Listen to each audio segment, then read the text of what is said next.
Hello, this is Dr. Eric Bricker, and thank you for watching A Healthcare Z. Today's topic is older doctors selling out and their implications. So, today's topic is about private equity-backed partial group purchases. So this is where private equity firms, either directly or through forming shell companies, will go out and buy, not all, but they'll buy a portion of a physician group practice. And let's work through the math on what their offer looks like in terms of the finances. So, the private equity firm will offer an upfront lump sum amount of money to the partners, the physician partners in the practice, plus they'll offer administrative services. So they'll take care of all of the billing, all of the collections. To a certain extent, they may even take care of all of the hiring and HR for all the supporting staff, so that the physicians can just be doctors, can just do the doctoring thing. And the private equity firm says, we'll just take all of that off your hands.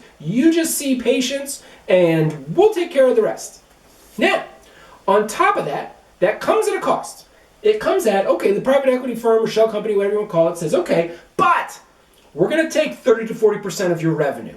So we're literally going to take over your NPI numbers, and for every dollar that is collected, we're going to take 30 to 40 cents of it, and you're going to keep the balance 30 to 70% or 60 to 70% of it. Okay, now, the lump sum that these private equity firms are giving physicians, again, this is just the older doctors who are typically the partners in the practice, okay, that payout is equivalent to 10 to 20 years of their income.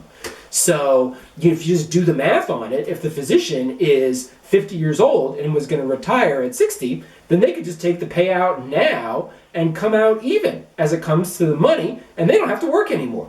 Likewise, if the payout's 20 years worth, they might be like 40, and they might want to retire or do something else at the age of 40, okay? So the payout is huge. It's not even significant. It's beyond significant. It's a huge payout for these older physicians that are partners in their existing practice. Now, what the problem is, though, is that when those older doctors sell out, the younger doctors will then see a decrease in their pay, right? So because the private equity firm has taken 30 to 40% off the top, then that's money that typically would have gone to the younger junior.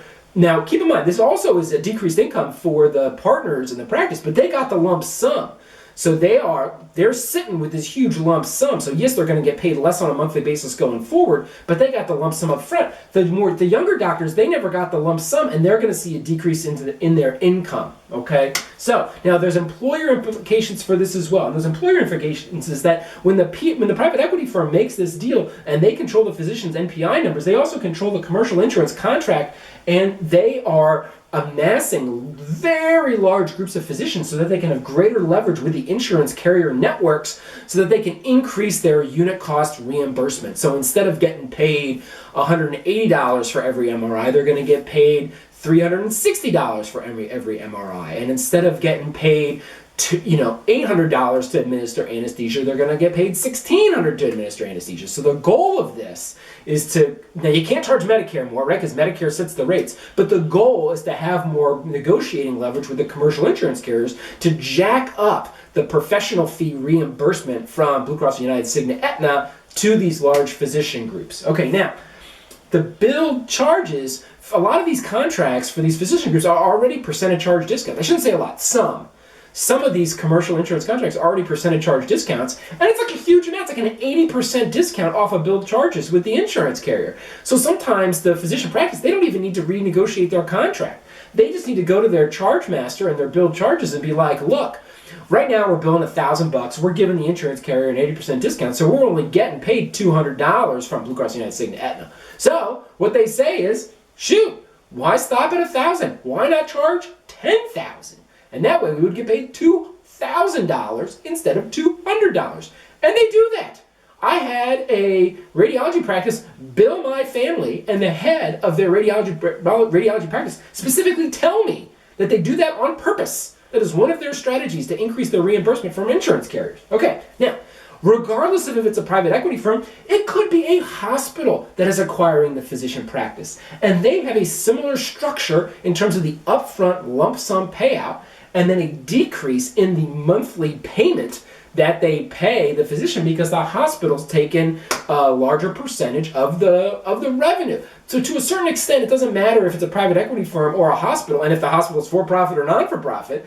But these types of deals, what that means is, what this overall means is that in this case, the hospital system is using their negotiating clout to increase the negotiating power with the insurance carriers, as opposed to the large physician practice from the private equity firm. Okay, so what does this mean? What's the bottom line? The bottom line is increase unit costs for professional services. Again, instead of getting paid $180 per the MRI they read, getting paid $360 per MRI they read. Okay, next up, a decrease in the actual doctor payment. So even though the overall professional services reimbursement's going up, the doctor payment's going down, right? Because those older doctors took the lump sum up front in exchange for either the investors in the case of the private equity firm or the hospital is getting paid more. And so then if I show this on a graph here, where the x-axis is time and the y-axis is the amount of money being paid, the total amount being paid, that top line, is going up because of the greater negotiating clout with commercial insurance payers. The amount of money to the investors is going from zero when they don't own the hospital, when they don't own the physician practice, and it's going to go up, whereas the physician reimbursement or the physician take-home pay is going to go down. So, now, I am not going to judge these older physicians. What if somebody came to you and said, I'm going to give you the equivalent of you working for the next 10 to 20 years, and you can take it now and do what you want with it. What would you do for your family? What would you do for your kids that you need to send to college? I mean, I think it costs like $80,000 a year to send your kids to Emory in Atlanta. Now, I'm not saying everybody wants to go to Emory, but the point is, what would you do if you got this kind of offer? I would argue that many of us would take the offer, even if we knew that the implications were that our colleagues would be paid less, even if we knew that we were contributing to the overall inflation of healthcare costs as a result of taking this deal. So I'm not here to pass judgment, but I'm just saying this is what's happening, and these are the implications of what's happening. And that's my point for today. Thank you for watching A Healthcare Z.